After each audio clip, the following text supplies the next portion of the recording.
হুজুর মাফ করে দিয়েন, আমি অজান্তে আপনাকে মেলা কিছু বলেছি। ওমারে ফারুক গালে চড় মারেননি, কোনো বিচার স্থানে তাহাকে ডাকেননি, বরং সেই মেয়েটির কাছে ক্ষমা প্রার্থনা করলেন যে আপনি যা বললেন ঠিক বলেছেন, আমার বিরুদ্ধে যদি কথা না বলেন তাহলে দেশ ঠিক চলবে না। আজকে বর্তমানে রাজা নেতা মন্ত্রী যারা, এদের বিরুদ্ধে যদি একটি কথা বলেন তো রাত পার হবে না, আপনাকে জেলে ঢুকতে হবে, আপনাকে মার খেতে হবে, আপনাকে মার্ডার হতে হবে। কিন্তু হযরত ওমর ফারুক মসজিদে নববীর মিম্বারে চড়ে উনি বলেছিলেন, এই মদিনার লোকেরা শোনো, আমি নবী মুস্তাফার সাহাবী হযরত আবু বকর সিদ্দিকের পরে মুসলমানদের জন্য প্রতিনিধি হয়েছি। আমি ওমরে ফারুক যদি তোমাদেরকে আদেশ প্রদান করি কোরআন এবং হাদিসের বিপরীত, তোমরা কি মানবে? যদি তোমরা কোরআন এবং হাদিসের বিপরীত আদেশ দেওয়ার পরেও মেনে নাও, তাহলে জানতে হবে জগৎ দেশ ধ্বংস পর্যন্ত কোরআন এবং হাদিসের আইনে দেশ পরিচালিত হবে। ততদিন পর্যন্ত সেই দেশে শান্তি প্রতিষ্ঠা থাকবে, শান্তি বিরাজ করবে, অশান্তি দূর হয়ে যাবে। আর যেই দিন কোরআনের বিপরীত আমল হবে, হাদিসের বিপরীত আমল হবে, সেই দিন থেকে মুসলমানরা নির্যাতিত হবে, মুসলমানরা কাপুরুষের মতন বাস করবে, মুসলমানদের উপরে অত্যাচার হবে এবং দেশের মধ্যে অশান্তির আগমন ঘটবে। পানি নদীতে না থাকার কারণে এলাকা ঘুরে একদম অতি সুন্দরী একটি অবিবাহিতা মেয়েকে তারা সন্ধান করত। আর সেই মেয়েটাকে এলাকার লোক পছন্দ করার পর ওর বাপ মায়ের কাছে প্রস্তাব দিত যে তোমার মেয়েটা পছন্দ, তোমার মেয়েটাকে আমরা সাজিয়ে গুজিয়ে নিয়ে ওই নীল নদীতে বলি দিব, বলিদান দেওয়া। তো যার মেয়েকে পছন্দ করা হতো তার বাপ মার বড় খুশি হতো। নীল নদী গর্ভে এই মেয়েটাকে ভোগ দিত, ভোগ। মিশর 13 হিজরিতে মুসলমানদের কন্ট্রোলে এলো, 13 হিজরিতে নবীর ইন্তেকালের পর মিশরে প্রতিনিধি হিসাবে একজনকে পাঠালেন, মানে এমএলএদের মতো। এমএলএদের দ্বারাই যেমন মুখ্যমন্ত্রী হয় আর মুখ্যমন্ত্রীদের দ্বারাই প্রধানমন্ত্রী হয়, তো ঠিক ওই ধরনের একজন প্রতিনিধি আমির হিসাবে মিশরে কাউকে বসিয়ে দিলেন। হযরতে ওমর ফারুক রাদিয়াল্লাহু তাআলা আনহু, যে আমি তো মদিনায় আছি, তো অত দূর থেকে মিশরের দেখভাল করতে পারবো না, তা তুমি মিশর দেখভাল করো। এই ওমর মুসলমান হওয়ার পরে নবীর ইন্তেকালের পর আবু বকর সিদ্দিকের পর তিনি হলেন মুসলিম সাম্রাজ্যের খলিফা। ইনি খলিফা হয়েছিলেন তাই বলে সব সময় গদিতে বসে থাকতেন তা কিন্তু নয়, হেলিকপ্টারে ঘুরে বেড়াতেন তাও নয়, বরং মানুষ যখন রাত্রিবেলায় ঘুমিয়ে যেত ধ্যান দিয়ে শুনে, আলোক দানে আলোকিত সার তোমারি মধুর টানে দিল পারা পারা ও গো নবী দো জাহান,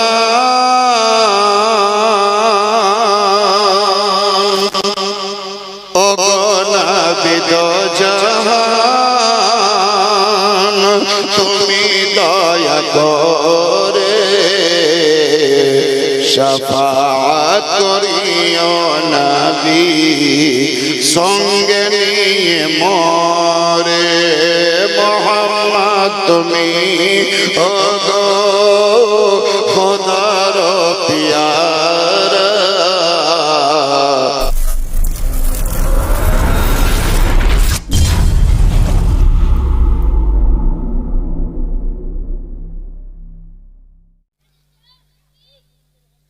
বাঁশলই নদী বলেন আর পাগলা নদী বলেন, যে কোনো নদীর যেমন একটা গোড়া থাকে, উৎপত্তি থাকে, শুরু বা ইবতেদা থাকে, এই পৃথিবীর মাঝে দুটো নদী, যেই নদী দুটোর নাম, একটার নাম হলো ফোরাত আর একটার নাম হলো নীল নদ। আল্লাহর নবী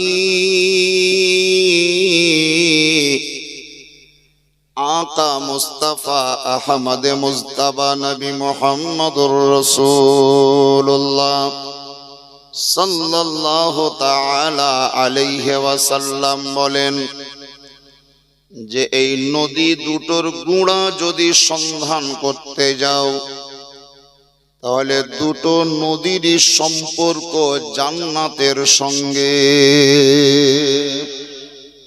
মানে জান্নাতের সঙ্গে কানেকশন আছে এই নদী দুটোর। এই কারণেই নীল নদীতে ডুবে মরল ফেরাউন। মরেনি? কোন নদীতে ডুবেছে ও? বাঁশলই নদীতে লয়, নীল নদীতে। নীল নদীতে ফেরাউন ডুবলো। নাক দিয়ে পানি ঢুকলো, কান দিয়ে পানি ঢুকলো, মুখ দিয়ে পানি ঢুকলো। জীবনে অত পানি খায়নি যত পানি নীল নদীতে ডুবার সময় পান করেছিল।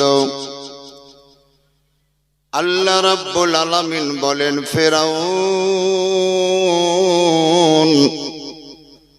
তোমাকে আমি দুনিয়াতে মৃত্যুর সময় নীল নদীর পানি অফুরন্ত খাইয়েছি, পানি খেয়ে খেয়ে হেবসে গেছ। এই কারণেই তোমাকে আর মৃত্যুর পরে ওই হাউজে কাউসারের পানি দিব না, তোমার শেষ। কিন্তু ইতিহাস যদি উঠান, বিখ্যাত আমাদের পয়গম্বর আকা মুস্তাফা নবী মুহাম্মদুর রাসূলুল্লাহর যিনি নাতি, যার নাম হলো ইমামে হোসাইন, কারবালার সরজমিনে তিনি গিয়েছিলেন যুদ্ধ করার জন্য। মুহররম মাসের 7 তারিখ থেকেই তিনার নিকটের খাবার পানি শেষ। ছেলে মেয়ে আহল ইয়ালকে নিয়ে তিনি কারবালাতেই ছিলেন।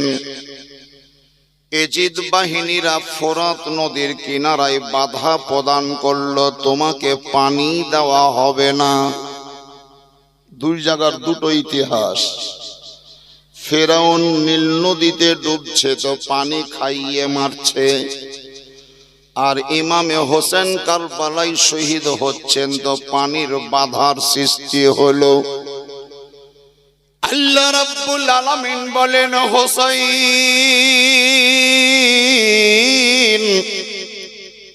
ফেরাউনকে নীল নদীতে ডুবিয়ে মেরেছি, পানি খাইয়ে মেরেছি, তার কারণ হাউজে কাউসারের পানি দিব না, আর ফোরাত নদীর পানি তোমার নসিবে জুটল না।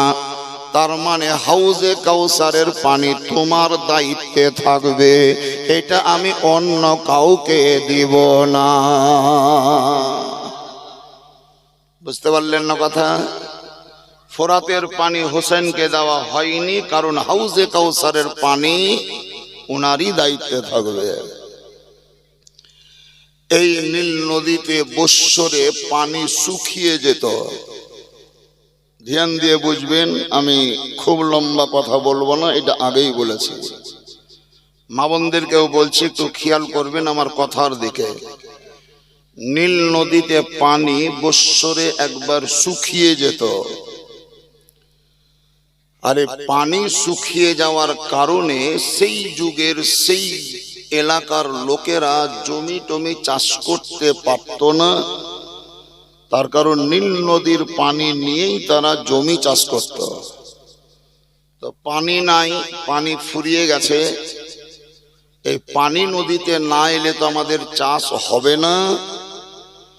ওরা পানি কি করে পাবে, তার জন্য ওদের বেধর্মীদের, মানে আল্লাহকে যারা মানে না তাদের আকীদা ছিল, সেই যুগে এলাকায় ঘুরে ঘুরে অবিবাহিত একটা মেয়ে, মোতাহার ঢলছো নাকি তুমি? ঢলিও না, নতুন বাড়ি করলা বলে ওইদিকে, খুব ভালো, ফাতেহা করলা না?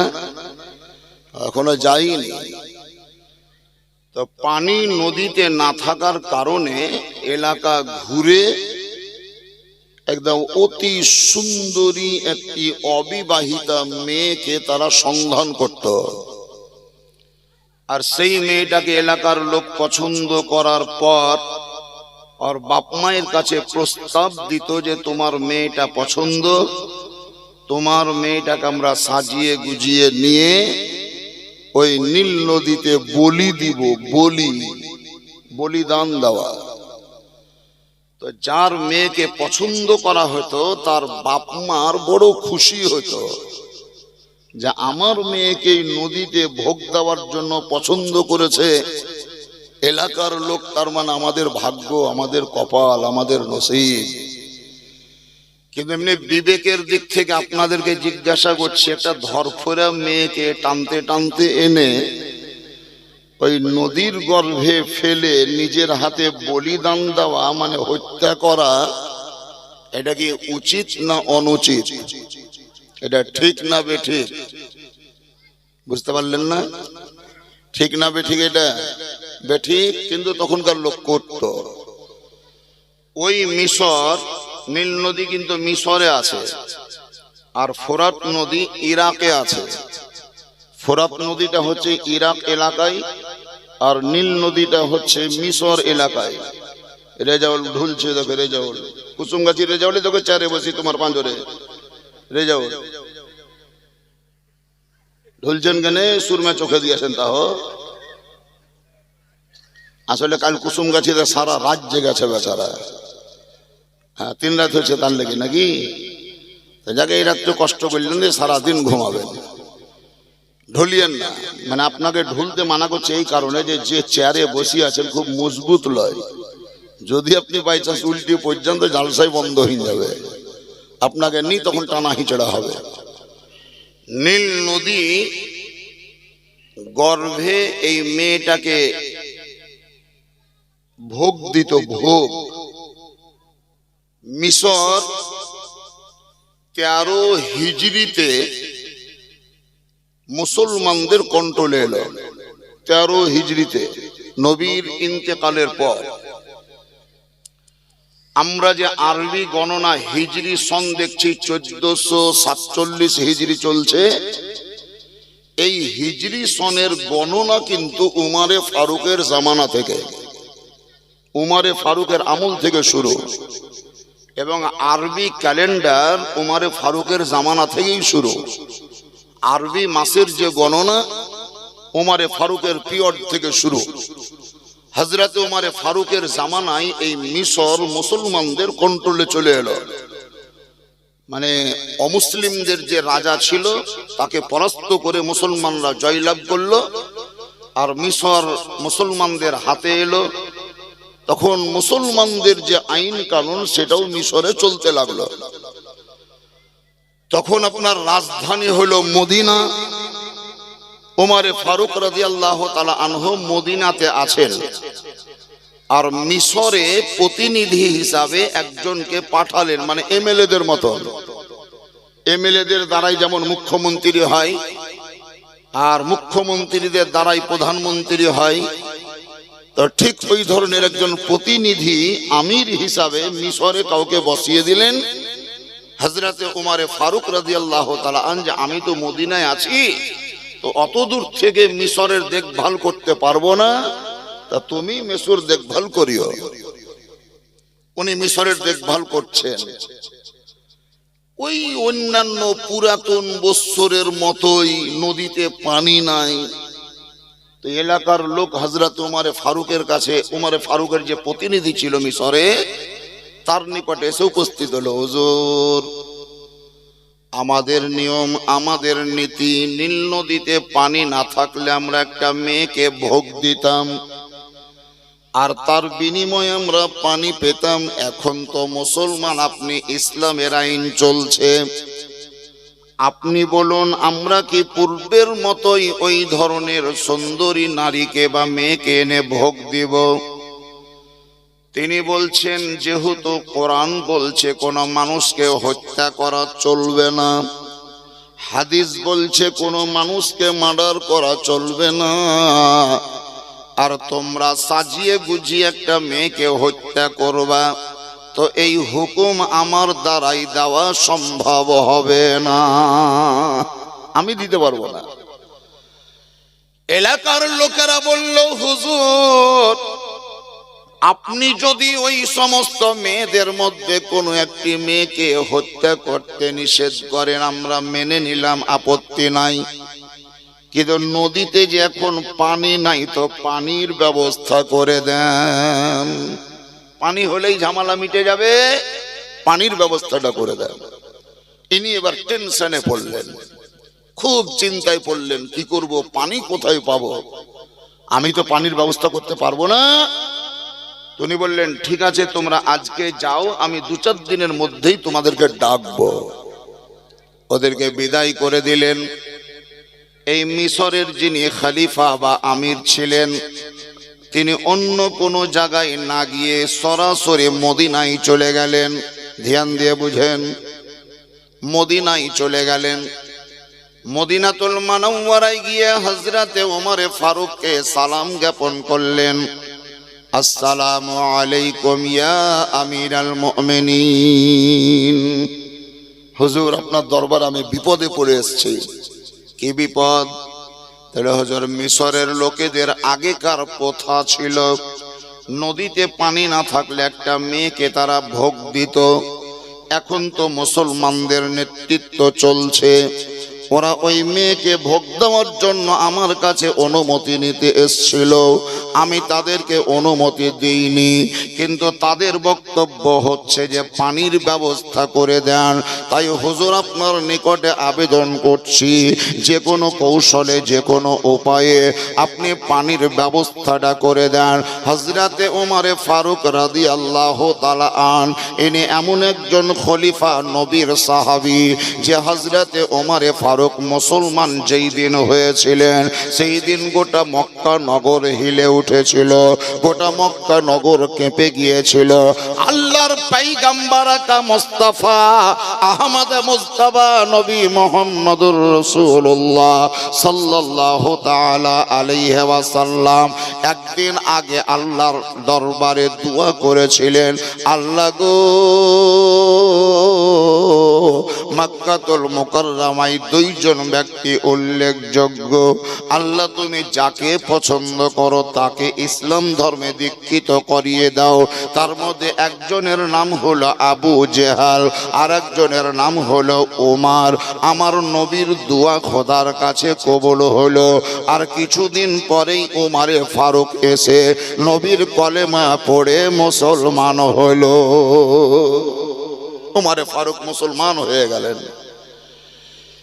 এই উমর মুসলমান হওয়ার পরে নবীর ইন্তেকালের পর আবু বকর সিদ্দিকের পর তিনি হলেন মুসলিম সাম্রাজ্যের খলিফা।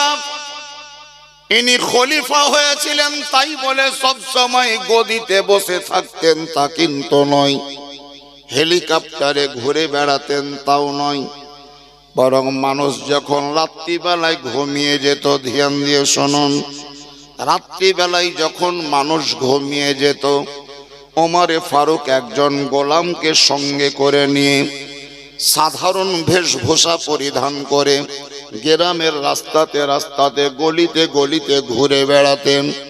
দেখতেন কোন বাড়িতে কি পরিস্থিতি।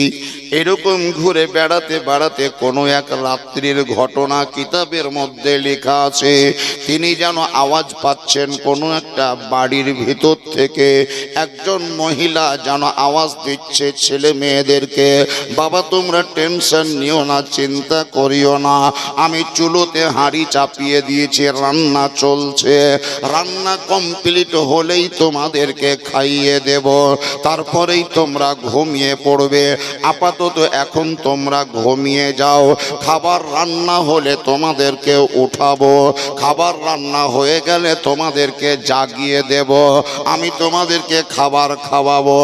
এই কথাগুলা হযরতে ওমর বলছে। হযরতে ওমর ফারুক নিজ কানে শুনলেন, শোনার পরে দরজায় ঠক ঠক করে আওয়াজ দিলেন, ভিতরে প্রবেশ করলেন। বৃদ্ধা মহিলাকে দেখছেন চুলোতে জাল দিচ্ছে, আগুন তো জ্বলছে, কিন্তু হাঁড়ির ঢাকনাটা চেড়ে যদি দেখছেন তো হাঁড়ির ভিতরে চাল নাই, শুধুমাত্র পানি টগবগ করছে, পানি টগবগ করছে। হযরতে ওমর মেয়েটিকে জিজ্ঞাসা করলেন, জননী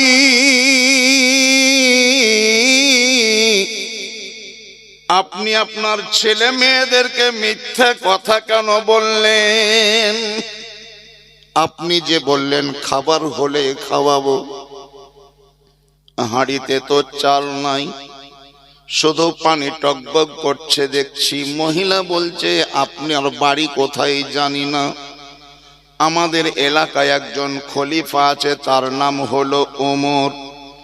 ওই ওমর আমাদের খোঁজ খবর লাই না, আমাদের তদন্ত করে না। আমি গরিব মানুষ, আমার স্বামী মারা গিয়েছে, বাড়িতে আমার একটিও দানা নাই, কিন্তু 4-5টা ছেলে মেয়ে ভোকে যেন তড়পাচ্ছে। আমি তাদেরকে খাবার দিতে পারিনি, খাবার দেওয়ার সাধ্য আমার নাই। কার বাড়ি চাইতে যাব, কে আমাকে দিবে কি দিবে না। রাত্রিবেলায় ভোক মিটাবার জন্য খাবার চাইল, আমি তাদেরকে বাহানা করে চুলোতে হাঁড়ি চাপালাম, আর এমনি এমনি বললাম যে খাবার রান্না করছি, তোমরা এখন ঘুমিয়ে যাও। যখন এই কথাগুলা বলার পর আমার ছেলে মেয়েরা ঘুমিয়ে যাবে, তখন আমি হাঁড়িটা চুলো থেকে নামিয়ে নেব, আর ঘুমের ঘরেই রাত্রি পেরিয়ে যাবে, আর টেনশন থাকবে না, চিন্তা থাকবে না। এত রাত্রিতে আমি খাবার কোথায় পাবো যে তাদেরকে পানাহার করাবো? এই কারণেই তাদেরকে মিথ্যা কথা বলে আমি একটু সান্ত্বনা দেওয়ার চেষ্টা করলাম। ইনি যে উমারে ফারুক, ওই মহিলা জানে না। তিনি বললেন, জননী গো, আপনি ঘুমিয়ে যাবেন না, আপনার ছেলে মেয়ে ঘুমিয়ে গেলে ঘুমিয়ে যাক, কিন্তু আপনি ঘুমাবেন না, আমি আসছি। 3 কিলোমিটার দূর পথ অতিক্রম করে হযরতে ওমরে ফারুক রাদিয়াল্লাহু তাআলা আনহু তিনি তার নিজের রাজ দরবারে গিয়ে বস্তাতে আটা ভরলেন, টিনে ঘি ভরলেন, একটা ব্যাগে করে কিছু খেজুর নিলেন। এই খেজুর, আটা, ঘি সবগুলাকে এক জায়গায় জড়ো করে এক হাতে নয়, 2 হাতে চেড়ে নয়, গোলামকে বলছেন, আসলাম নামক গোলাম, তিনাকে বলছেন এক কাজ করো, বস্তাটা ছেড়ে আমার মাথায় চাপিয়ে দাও। হযরতে ওমরে ফারুক হলেন মুসলমানদের খলিফা, মুসলিম সাম্রাজ্যের অধিপতি। এই ওমরে ফারুক বস্তা মাথায় নিয়ে এক পা করে চলতে শুরু করলেন। আসলাম নামক গোলাম বলে, হুজুর, আমি আপনার গোলাম থাকতে আপনি বস্তা বহাবেন কেন? আপনার মাথার বস্তাটা আমাকে দিয়ে দেন। হযরতে ওমরে ফারুক বলেছিলেন, দুনিয়ার বোঝা তো তুমি বহিতে পারবে, কিন্তু হাসরের প্রান্তরে আমার বোঝার দায়িত্ব কে নেবে? সুবহানাল্লাহ। হাসরের প্রান্তরের চিন্তা হযরতে ওমরের। দুনিয়াতে আজকে আমি খলিফা হয়ে আছি, সেই মেয়েটির মুখে যদি খাবারের ব্যবস্থা করে দিতে না পারি, আর সেই মহিলাটি যদি আমার বিরুদ্ধে আল্লাহর দরবারে কেস করে, আমার সেই দিন উপায় থাকবে না, আমি যেন দোষী বলে সাব্যস্ত হয়ে যাব। আমার দায়িত্ব আমাকেই পালন করতে দাও। হযরতে ওমরে ফারুক নিজের মাথায় বস্তা বহন করে নিয়ে গিয়ে সেই মহিলার বাড়িতে প্রবেশ করলেন। বস্তা নামালেন, বললেন, মা, এতে আটা আছে, এতে খেজুর আছে, এতে ঘি আছে, আটা সানেন, রুটি বানান, ছেলে মেয়েদেরকে উঠান, খাবার খাওয়ান। মেয়েটি বলছে, বাপ, আল্লাহ তোমার ভালো করুক, আল্লাহ তোমার মঙ্গল করুক। ওই উমর খলিফা হয়েছে, কোনো খোঁজ খবর লাই না বাপ, তোমার মতন লোকের খলিফা হওয়া উচিত ছিল। তুমি যদি খলিফা হতে তাহলে আমাদের মতন গরিব মানুষরা না খেয়ে থাকতো না।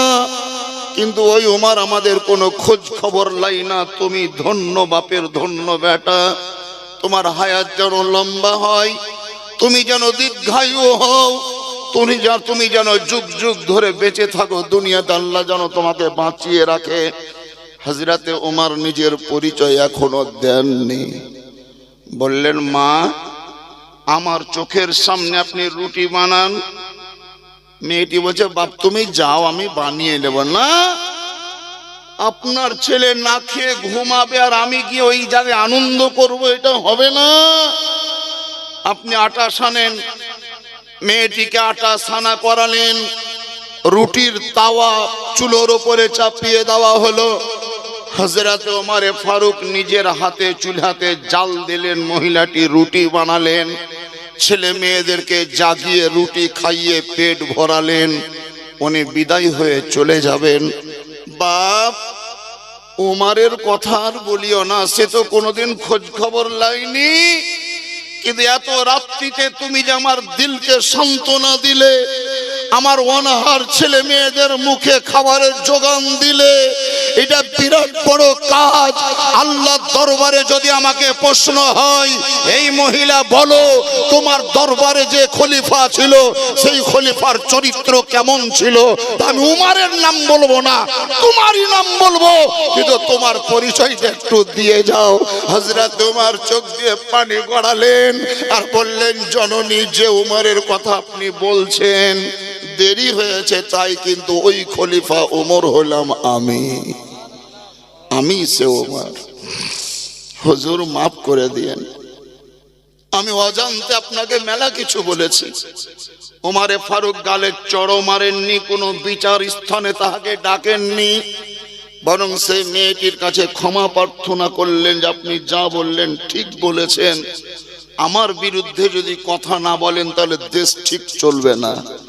আজকে বর্তমানে রাজা নেতা মন্ত্রী যারা, এদের বিরুদ্ধে যদি একটি কথা বলেন তো রাত পার হবে না, আপনাকে জেলে ঢুকতে হবে, আপনাকে মার খেতে হবে, আপনাকে মার্ডার হতে হবে।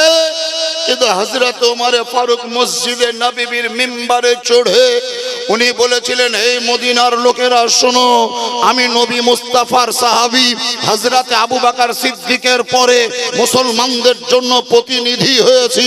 আমি ওমরে ফারুক যদি তোমাদেরকে আদেশ প্রদান করি কোরআন এবং হাদিসের বিপরীত, তোমরা কি মানবে? যদি তোমরা কোরআন এবং হাদিসের বিপরীত আদেশ দেওয়ার পরেও মেনে নাও, তাহলে জানতে হবে জগৎ দেশ ধ্বংস হয়ে যাবে। যতদিন পর্যন্ত কোরআন এবং হাদিসের আইনে দেশ পরিচালিত হবে, ততদিন পর্যন্ত সেই দেশে শান্তি প্রতিষ্ঠা থাকবে, শান্তি বিরাজ করবে, অশান্তি দূর হয়ে যাবে। আর সেই দিন কোরআনের বিপরীত আমল হবে, হাদিসের বিপরীত আমল হবে, সেই দিন থেকে মুসলমানরা নির্যাতিত হবে, মুসলমানরা কাপুরুষের মতন বাস করবে, মুসলমানদের উপরে অত্যাচার হবে এবং দেশের মধ্যে অশান্তির আগমন ঘটবে। বলুন, অশান্তি চলছে না চলে না? কোরআনের উপরে আমল আমাদের নেই, হাদিসের উপরে আমল আমাদের নেই। হযরত ওমর ফারুক রাদিয়াল্লাহু তাআলা আনহু ওই রকম খলিফা, তিনার নিকটে সেই আমির মিশর থেকে এসছেন, হুজুর নদীতে পানি নেই, ওরা মেয়েকে হত্যা করে বলি দেয়, ভোগ দেয়, আমি নিষেধ করে দিয়েছি, কোরআনে বাধা আছে, এটা চলবে না। তাদের বক্তব্য পানির ব্যবস্থা করে দাও। তাই হুজুর আপনার কাছে এলাম, আপনি একটু পানির ব্যবস্থা করে দেন। হযরতে ওমর রাদিয়াল্লাহু তাআলা আন এটা বলেননি যে আমি পাইপ মোটর মিস্ত্রি সব পাঠিয়ে দিচ্ছি, ওখানে একটা ডিপ বসিয়ে দাও গা, আপনার পাম্প বসিয়ে দাও, শ্যালো বসিয়ে দাও, গর্ত খনন করে পানির ব্যবস্থা করে নাও, এটা বলেননি। কলম হাতে ধরলেন আর সাদা কাগজে একটা চিঠি লিখলেন। ওই চিঠিটা লেখার পরে মুচড়ে দিয়ে দুমড়ে দিয়ে ওই আমিরের হাতে ধরিয়ে দিলেন। বললেন, তুমি যাও, এই চিঠিটা নিয়ে যাও, কোনো মানুষকে দিও না, কোনো মানুষকে দেখায়ও না, তুমিও খুলে পড়িও না, চিঠিটা নিয়ে গিয়ে নীল নদীর মধ্যখানে ফেলে দেবে। তারপরে ডাঙায় উঠে তুমি দাঁড়িয়ে দাঁড়িয়ে শুধু দৃশ্য দেখবে। এই আমিরুল মুমিনিন দ্বিতীয় খলিফা ওমর ফারুকের হস্তলিখিত কাগজটা তিনি হাতে ধারণ করলেন। ইনি মনে মনে ভাবছেন, কোন মানুষের দ্বারে যেতে মানা করলেন, চিঠিতে আবার কি হবে? নীল নদীতে ফেলে দিয়েছেন, কিনারায় চলে এসেছেন। আল্লাহর হুকুম হলো, চিঠিতে না জানে কি লেখা ছিল। মেয়েকে ভোগ দিতে হলো না, বলি দিতে হলো না, মার্ডার করতে হলো না। ওই চিঠিটা নদীতে ফেলা মাত্র আল্লাহর হুকুমে নদীর কিনারা বরাবর পানিতে টাপটুবা হয়ে গেল। ওই চিঠিখানা ভাসতে ভাসতে কিনারায় যখন এলো, তখন ওই মিশরের আমির চিঠিখানা হাতে পেয়ে, কাজ তো আমার হয়ে গেছে, এলাকার লোকের জান তো ভরে গেছে, পানির তো আর অভাব নাই, যার যত খুশি এখন পানি নিতে পারে, কিন্তু চিঠিতে লেখা আছে এটা কি আমি না পড়ে ছাড়বো না। চিঠিটা যখন তিনি খুললেন, চিঠির মধ্যে লেখা আছে, হে নীল নদী, মানে নদীকে কথা বলছেন তিনি।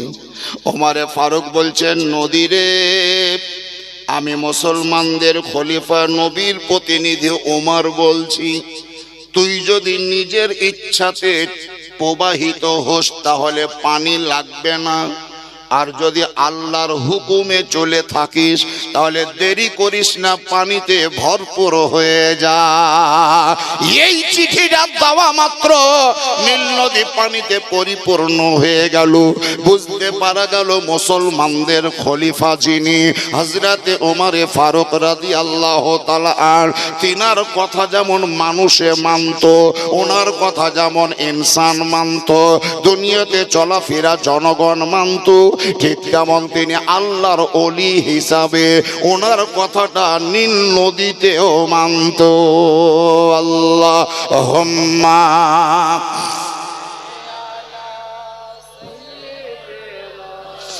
মাওলানা মুহাম্মদ, জোরে জোরে পড়ুন, আল্লাহুম্মা সাল্লি আলা মাওলানা মুহাম্মদ ওয়া আলা আলি সাইয়্যিদিনা মুহাম্মদ। মুহাম্মদ তুমি গো খোদার পিয়ারা, আমিনা মায়ের তুমি নয়নের তারা। জোরে বলে দিন সুবহানাল্লাহ। এই প্রথম কলিটা আমার সঙ্গে সঙ্গে পড়ুন, মুহাম্মদ তুমি ওগো খোদার পিয়ারা, আমিনা মায়ের তুমি। সবাই জজবা নিয়ে পড়ুন, মুহাম্মদ তুমি ওগো খোদার পিয়ারা, আমিনা মায়ের তুমি। এসেছিলে তুমি ওগো সেই শিরাতে, মুখেতে খোদার বাণী, কোরআন নিয়ে হাতে। সুবহানাল্লাহ বলুন। এসেছিলে তুমি ওগো সেই শিরাতে, মুখেতে খোদার বাণী, কোরআন নিয়ে হাতে। তব সৌভাগ্য মনে সকলের মাঝে, তৌহিদের পাশে ওগো সর্বহিত বাজে মোহাম্মদ তুমি ওগো খোদার পিয়ারা আমিনা মায়ের তুমি तुम्हारी आलोक दाने आलोकित सार तुम्हारी मधुर टाने दिल पारा पारा এই লাইটটা জ্বলছে যার জন্য এখানটা আলোকিত হয়ে আছে ওই লাইটগুলা জ্বলছে বলে আঁজর পাঁজর আলোকিত হয়ে আছে কিন্তু এই লাইটের দ্বারাই আমডোল আলোকিত হয় না আমাদের নদীর পাড়ে আলো যায় না আল্লাহ রাব্বুল আলামিন এমন একজন নবীকে দুনিয়ার বুকে পাঠিয়েছেন যিনাকে সিরাজাম মুনিরা বলা হয় উজ্জ্বল নক্ষত্র বা চিরাগ বলে সম্বোধন করা হয়েছে ওই নবী আমার এমনই ফোকাস যুক্ত লাইট যে নবীর নূরের ছটায় সমগ্র জগৎ আলোকিত হয়ে গেছে